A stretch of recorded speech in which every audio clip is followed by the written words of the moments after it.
Donc j'attaque le développement de mon jeu. Alors d'habitude dans mes vidéos je fais quelque chose comme ceci. Je mets plutôt ma scène en haut et mon jeu en bas. Comme ça j'ai l'aperçu en direct. Et si on appuie sur espace on peut passer en plein écran sur la zone que nous sommes en train de survoler. Donc je ferai soit ça, soit je mettrai le jeu et la scène au même endroit pour avoir un espace de travail un peu plus grand. Donc on verra en fonction des besoins de la vidéo. Alors je vais créer un premier terrain pour mon jeu de golf. Alors le premier terrain sera quelque chose de vraiment très simple, puisque comme c'est le premier niveau, il faut que les gens puissent apprendre à jouer. Donc pas de piège, et on pourra éventuellement afficher des informations. Donc je vais vous montrer déjà comment modéliser un terrain avec Unity 3D. Donc normalement tous les objets 3D doivent être créés dans des moteurs 3D. Je le répète dans cette formation, Unity 3D n'est pas un moteur 3D, c'est un moteur de jeu. C'est-à-dire que ça sert à assembler des éléments 3D, des musiques, des images, des sons, des scripts pour créer des jeux. Mais tout ce qui est 3D doit être modélisé et texturé dans un moteur 3D qui est fait exprès pour ce genre de choses. C'est-à-dire que vous ne pourrez pas avoir un beau objet 3D modélisé dans Unity, c'est pas possible. Si vous voulez avoir quelque chose de très précis, il faudra passer par un vrai moteur 3D. Donc là, je vais vous montrer comment créer vos modèles 3D dans Unity, comme ça tout le monde pourra en faire autant, puisque Unity c'est un logiciel gratuit, donc vous pouvez tous l'avoir et vous pourrez créer quand même des objets 3D basiques à l'aide de ce moteur. D'ailleurs, si ça peut en rassurer quelques-uns parmi vous, vous pouvez retrouver sur Formation Facile dans la rubrique Nos jeux, un jeu de golf que j'ai réalisé. Donc c'est le premier jeu que j'ai réalisé avec Unity 3D. Vous pouvez le retrouver ici et y jouer directement en cliquant là. Et ce jeu contient 10 niveaux différents. Et la totalité des terrains utilisés pour ce jeu ont été entièrement réalisés dans Unity 3D. D'ailleurs, si je me rends dans IRS Golf Level, que j'ouvre un niveau, donc celui-là il n'est pas terrible. Enfin, vous pouvez voir que ce sont des terrains en fait directement créés à partir de Unity 3D. Donc là, c'est rose parce que les textures ne sont pas attribuées, je les ai supprimées. Mais ce que je veux vous montrer, c'est que les terrains sont en fait les terrains basiques de Unity. Donc là je me rends dans niveau 1, je clique sur terrain, créer terrain, terrain 7 résolution, pour pouvoir modifier la taille de mon terrain. Je me mets en par exemple 50, 50, 50, de façon à réduire la taille de mon terrain. Donc vous le voyez ici, mon terrain est immense, je fais 7 résolutions et maintenant il est tout petit.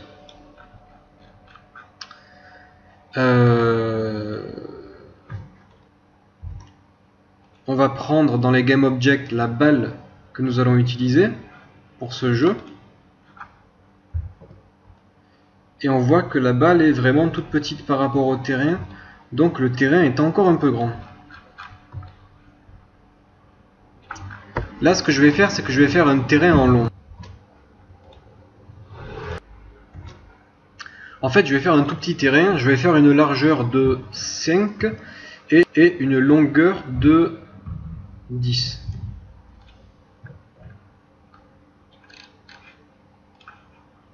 Je vais placer ma balle pour voir la taille.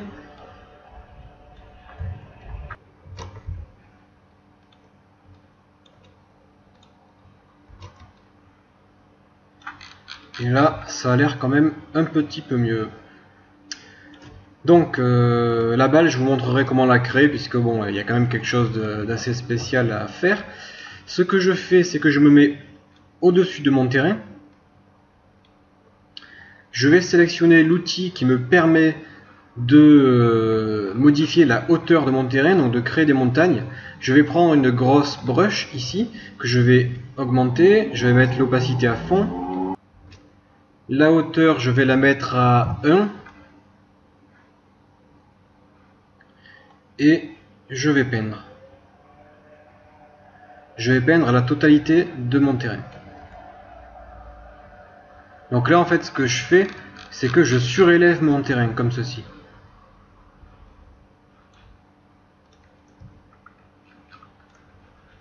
Je vais entièrement le surélever. Donc pour me déplacer, j'appuie sur le bouton du milieu de la souris et je fais glisser. Sinon vous pouvez vous déplacer avec les flèches du clavier. Voilà, donc là j'ai soulevé mon terrain. Donc pourquoi j'ai fait ça? Tout simplement parce que dans Unity c'est impossible de creuser. Donc pour creuser, on est obligé de surélever le terrain et ensuite vous avez la possibilité de faire descendre votre terrain.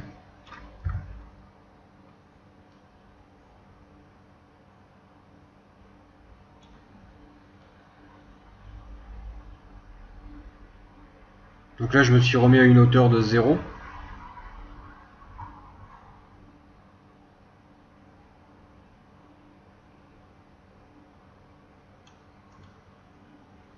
Et on a un terrain comme celui-ci.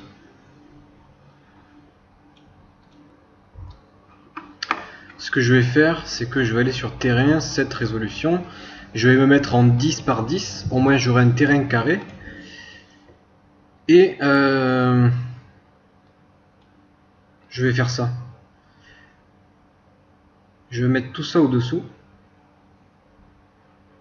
Ça sera mieux puisqu'au moins je vais avoir une brush plutôt circulaire parce que là elle était ovale.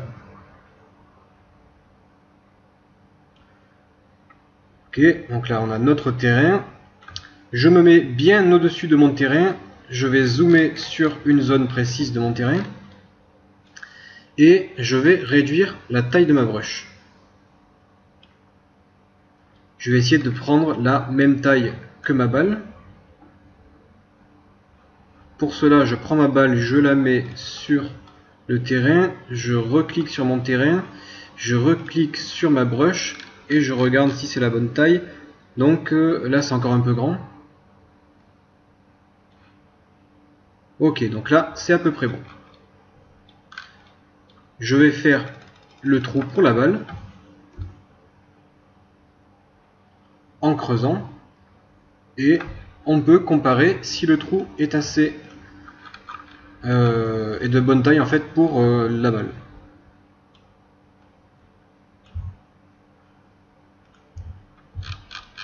Donc là c'est un peu grand. C'est un peu grand, c'est pas grave. Je reclique sur mon terrain, je reclique ici dans la sélection de brush, je me place à 1 mètre et j'augmente. Je choisis une taille de 25. Je me place à 0 mètre évidemment, de façon à pouvoir faire redescendre mon terrain. Et là, c'est un peu plus approprié. Donc voilà à peu près la taille qu'il faut pour notre balle.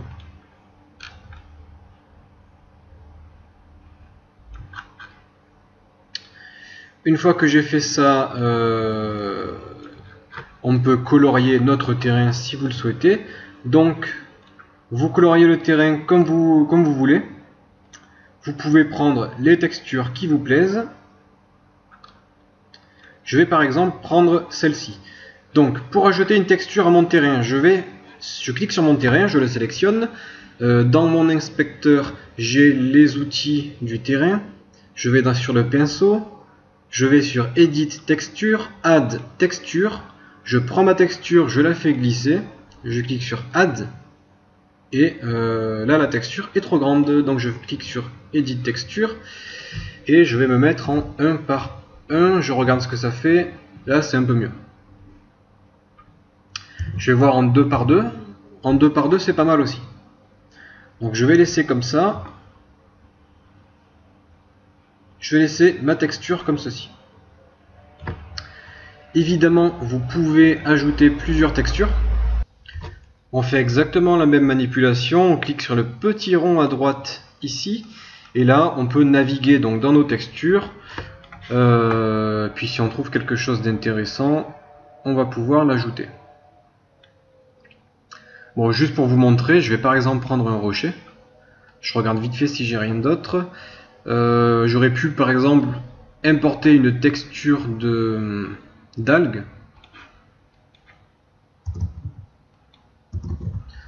Donc là j'en ai pas sous la main, c'est pas grave. J'augmente la taille de mon pinceau, je baisse l'opacité et je baisse la force de façon à avoir un mélange de textures. Je sélectionne ma texture que je veux ajouter et je peins.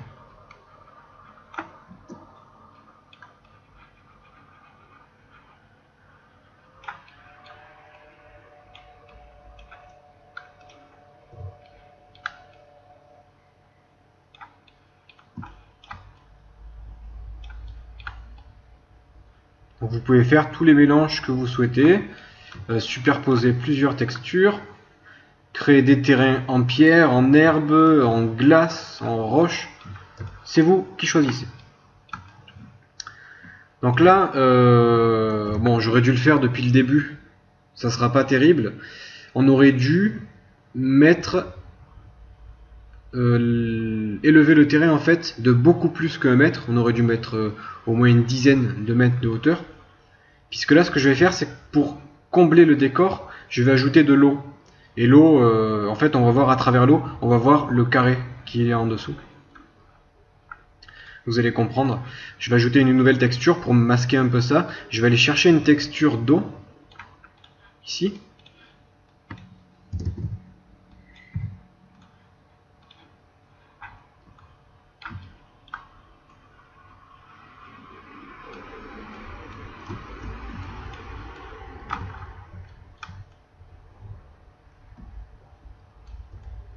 Voilà, donc là on va dire que c'est bon. Dans mes standards d'assets, je vais aller chercher l'eau, donc water. Vous avez deux types d'eau, la day et la night. Donc là c'est night, là c'est day, on va mettre day. On la centre bien, on la descend ici. Et voilà. Donc là on a bien de l'eau autour de notre scène. On peut même augmenter la taille de notre eau. En fait ça servira juste à combler le décor pour pas être dans le vide, dans l'espace intersidéral, c'est pas terrible. Donc on va se mettre comme ça. À savoir que depuis la version 3.4 de Unity, vous avez la possibilité d'avoir des vagues dans votre eau. Je vous montrerai ça un peu plus tard quand on réimportera des packages, peut-être dans la prochaine vidéo. Donc voilà, je vais ajouter une lumière à ma scène. Donc je vais dans Game Object, Create Other. On va prendre la Directional Light. C'est un soleil. L'intensité, on va la laisser. La couleur, on peut la laisser aussi. Sauf si vous voulez donner des teintes à votre jeu. Moi, je vais la laisser plutôt en blanc.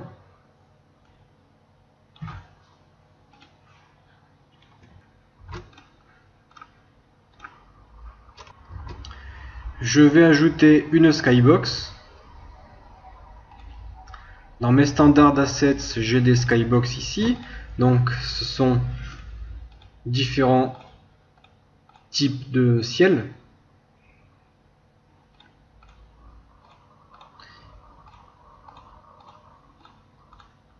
Je vais par exemple prendre le low hanging. Donc, je vais dans Edit, Render Settings.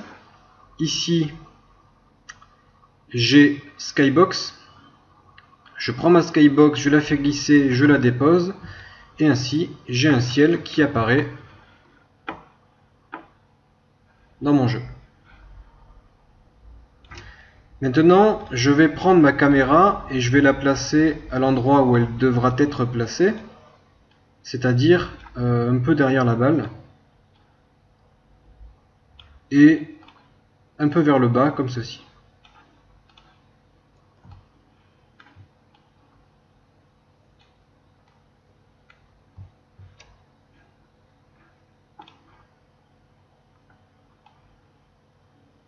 Donc voilà pour le premier niveau.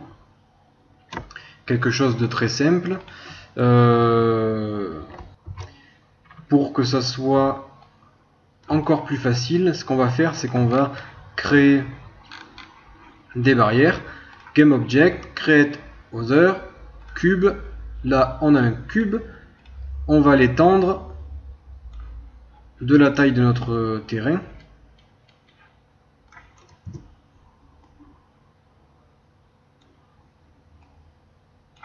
On va réduire la largeur.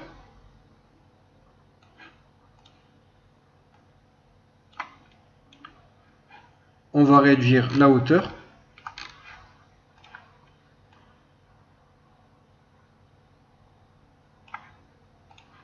Et on le place. Je fais CTRL D pour le dupliquer.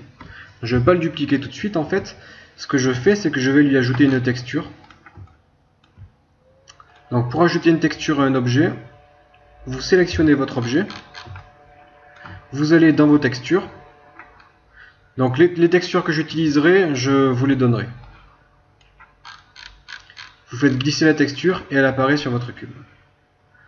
Après, pour avoir une texture adaptée à votre cube, donc de la bonne taille,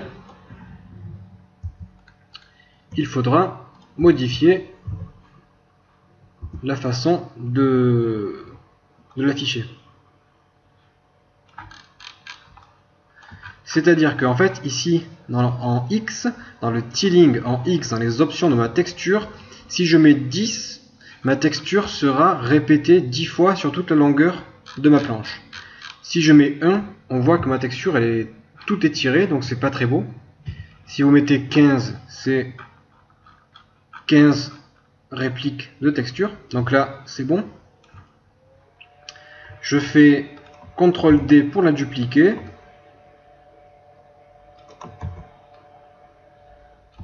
Je la surélève un peu pour avoir une double épaisseur.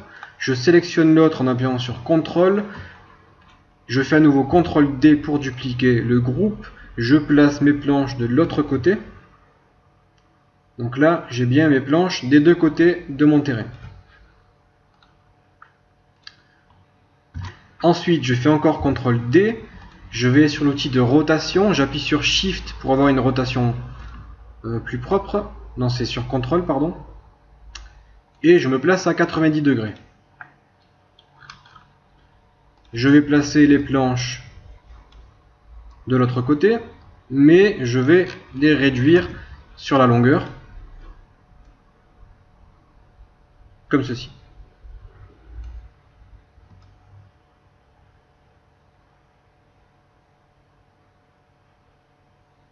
Ensuite, je vais en dupliquer une, CTRL D,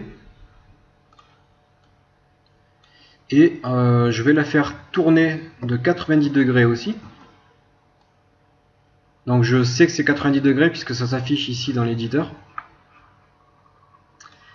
Et je vais réduire sa taille et la placer sur chaque angle que j'ai, comme ceci, de façon à avoir un support, donc des pieds pour mes planches. Je fais CTRL D encore une fois, j'en place une ici, je vérifie, ok, je prends mes deux planches, CTRL D, et je les positionne à l'arrière. Donc voilà pour mes barrières.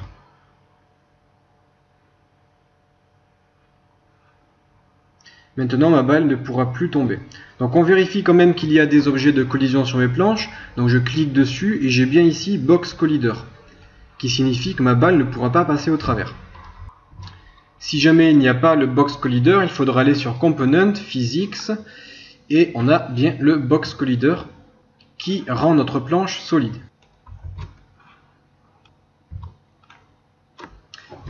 Ce que vous pouvez vous amuser à faire aussi, si vous le souhaitez, c'est afficher une sorte de panneau sur lequel vous allez mettre des instructions. Par exemple, je veux placer un panneau ici. Donc je crée déjà l'endroit où je fixerai mon panneau, comme ceci. Voilà.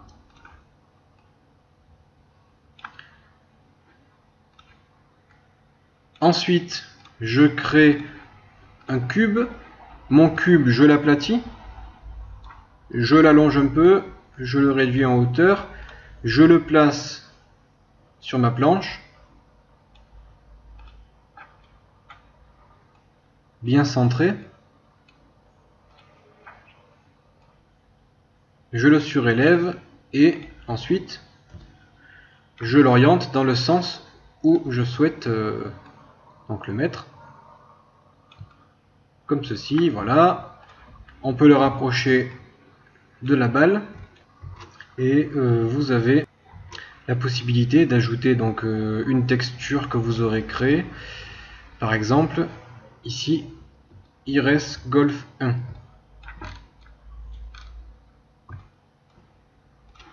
Donc là, bien sûr, c'est complètement à l'envers. Ce qu'on fait, c'est que on va faire pivoter le panneau de 180 degrés. Vous pouvez aussi améliorer la qualité de la texture en cliquant sur votre texture, en sélectionnant le type GUI, en mettant en trilinéaire, en mettant en True Color. Donc c'est déjà fait. Je clique sur Apply et là, je gagne un peu en qualité. Donc j'ai bien ma pancarte qui a été créée. Vous pouvez vous amuser à mettre des instructions en procédant ainsi.